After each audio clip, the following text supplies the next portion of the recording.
Good morning, everyone. I'm Haley Kober. And I am Kathleen Walsh. In the news today, honoring our veterans and SAD's mock car crash presentation. On November 25th, author Matthew Dix came to the Amity High School Media Center to discuss his book, Memoirs of an Imaginary Friend, with the public. Dix discussed his life as an author and a teacher.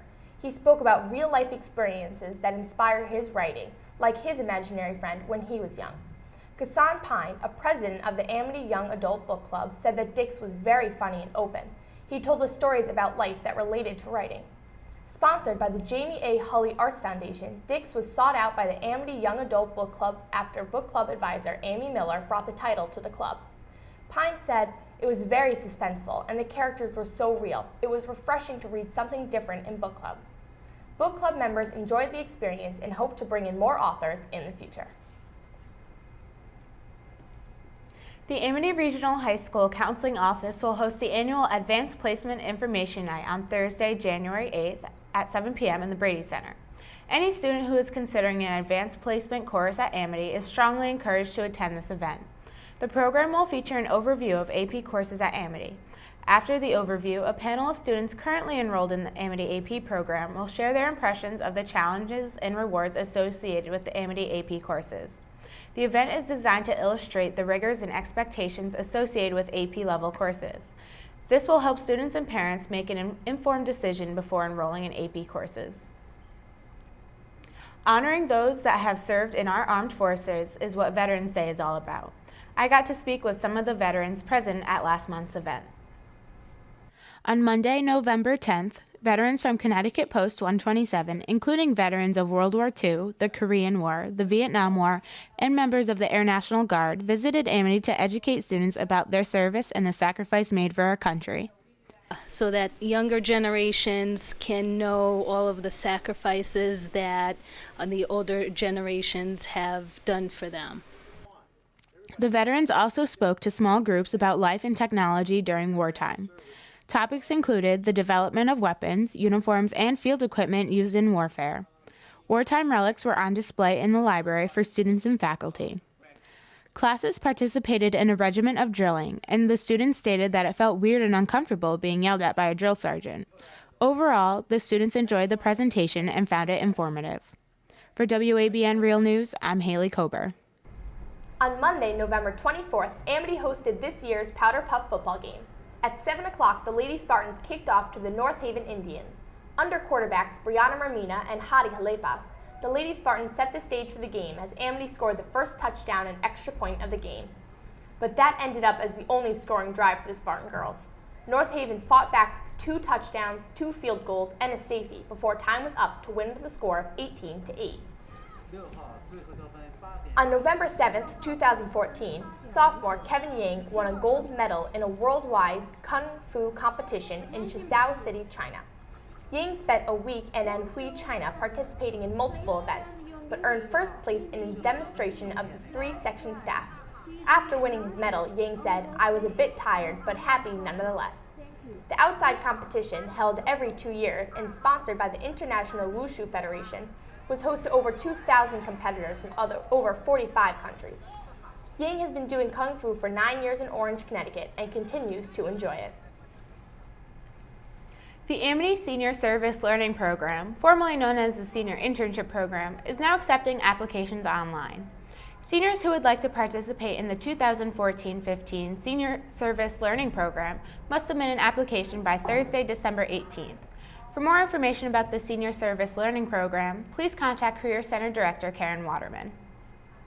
Intended to inform and educate, SAD's mock car crash presentation showed the student body the possible outcome of destructive decisions.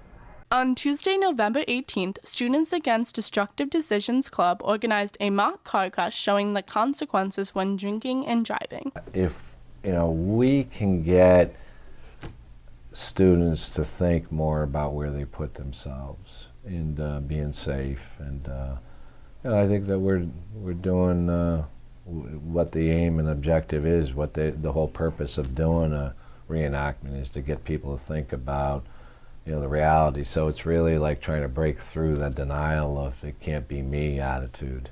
Christian Mortali, a senior, portrayed a drunk driver after an accident. He performed a sobriety field test to prove he had not been drinking, but was taken into custody pending the drug test results. Bailey Luciani, a sophomore, played Mortalli's friend and passenger, pronounced dead at the scene. She wasn't wearing a seatbelt. Victims in the other car were injured. Firefighters used the jaws of life to tear the car apart. Then the EMTs took the victims to the hospital. After the mock crash, students listened to a presentation by a paraplegic victim of a drunk driving accident. Alex Coventito spoke about the obstacles and mental impact of his accident. You just recognize, the importance of your friends and family, the social safety net that you create throughout your life. Coventito hopes to share his story with other schools in Connecticut. Presidents of SAD, Leah Reisfeld and Alex Gonzalez, hoped the mock car crash would be an emotional experience for students. It's a good way to catch people's attention, and it's going to be really traumatic for some people, and we're letting people go to guidance afterwards if they need it, because it's going to be a lot to handle. Students enjoyed Alex's story and said this event was effective, but May believed it could have been organized better to improve the viewing of the mock car crash. I'm Ariel Lowenthal reporting for WABN Real News. On Saturday, the 6th of December at Massac High School, the Amity Robotics Club won their competition, allowing them to move on to finals.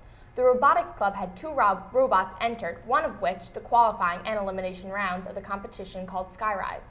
The object of the competition was to build a robot out of Vex parts.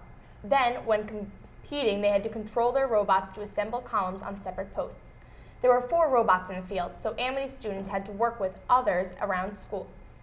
Leah Miller, quartermaster of the Robotics Club, said, "Competition is a great place for great minds to come together to accomplish great things." There is a kickoff event at Pratt & Whitney on Monday, December 15th for students participating in this year's Real World Design Challenge, which 5 Connecticut schools participated in last year. The Amity team, coached by Scott DeMayo, took home first place in the state competition and received Best New Team honors at Nationals in Washington, D.C. last year. DeMayo said it was very rewarding to work with students outside the classroom on a problem related to the real world.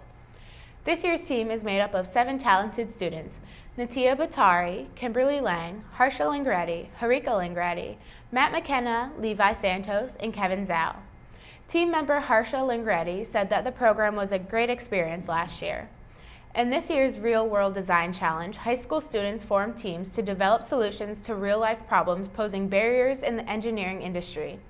This year's problem is making an unmanned aircraft that can precisely apply pesticides to crops to fight the world's hunger issues. Through November and December, Joy Shane's health class here at Amity organized a pajama drive to benefit kids in several New Haven elementary schools. As part of the class's Good Night Done Right initiative, students donated new pajamas to keep underprivileged kids warm at night. That warmth is reflected by students in the class. Junior Rebecca Jennings said that helping others puts a warmness in your heart that doesn't compare to any other feeling. The drive brought in over 75 pajamas by the end of November, but the class set a goal of collecting 200 pajamas by December 12th. This is one of the many projects carried out by Shane's unique health class, which teaches students how to set up and run community service projects. Woodbridge teens between the ages of 13 and 18 who are willing to work and want to earn money should contact Woodbridge Youth Services at 203-389-3429 to learn how to join the job bank. Parental permission is required to join. Jobs may include raking, childcare, pet care, snow shoveling, housework, tutoring, and other odd jobs. We help teens find work with Woodbridge residents who need a hand around the home or office. It's a great way to build responsibility and gain work experience close to home. That will do it for your news today. For all of us here at Amity Real News, I am Kathleen Walsh. And I'm Haley Kober. Stay classy, Amity.